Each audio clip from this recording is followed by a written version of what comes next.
Bob, hi, thanks for coming. A pleasure, Jimmy. Good to be here, as always. Fantastic. So you're a speaker coach. Yes. So you work with speakers. You're a speaker yourself. Yeah. And you work with speakers to develop their presentations and their speeches. Yeah. So tell me how do you do that? We focus mainly on a couple of things. It's content. Yep. Or delivery. Right. And really the bit we have to get right first is the content. Right, okay. So people are quite often concerned with how they look on the stage and how they move about the stage. But that really is secondary and it should be driven by the content. So the right starting place is the content. Yes.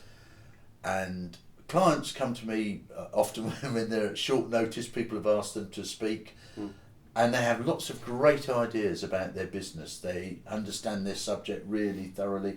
They've got all these ideas, but in the words of Eric Morecambe, they can't quite put the right bits in the right order. Right, right. And that's my job, is to help them see that, help them to think about what they're going to do with their speech, what their objectives are, how to structure it and put it all in place. And of course when I've finished, then they look at it and they go, oh yeah, that makes sense. I don't know why I couldn't see that. But of course they don't spend all day watching speeches. Well, of course. So they often can't see the wood for the trees. Yeah. So what sort of brief would you have? What would be the purpose for their speech that you can help them to deliver? Yeah.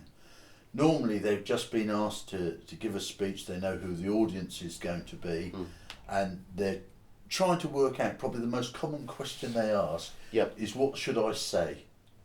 Right. And they've got lots of ideas, but actually what should I say is the bit that blocks most people. When people talk of writer's block, they can't answer that question. Yes. And the reason is nearly always that they start by trying to write from the beginning. Right. And that's an incredibly hard thing to do. The right place to start with any speech is at the end. You've got to look at the end and you've got to ask yourself the right questions.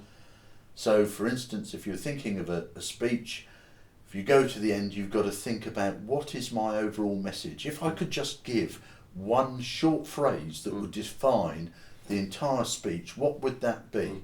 So that it's very clear in your mind which information is relevant, which information isn't, what to leave in and what to take out. Then the second thing you've got to ask about that is, how do I want my audience to feel, think and do differently by the end? Right. So nearly all speeches are persuasive. You're trying to get people to do something towards the end, but in order to do that you've got to get in touch with their feelings about the subject and make sure that you put the feelings that you want in their place. And then the third question that you have to ask yourself, which I guess is probably critical, is what's the next one step I want them to take? And we see that lots and lots of times when people are out doing networking events, when they're speaking at networking events, they're there to raise the profile of their business, and they throw too much information at the audience.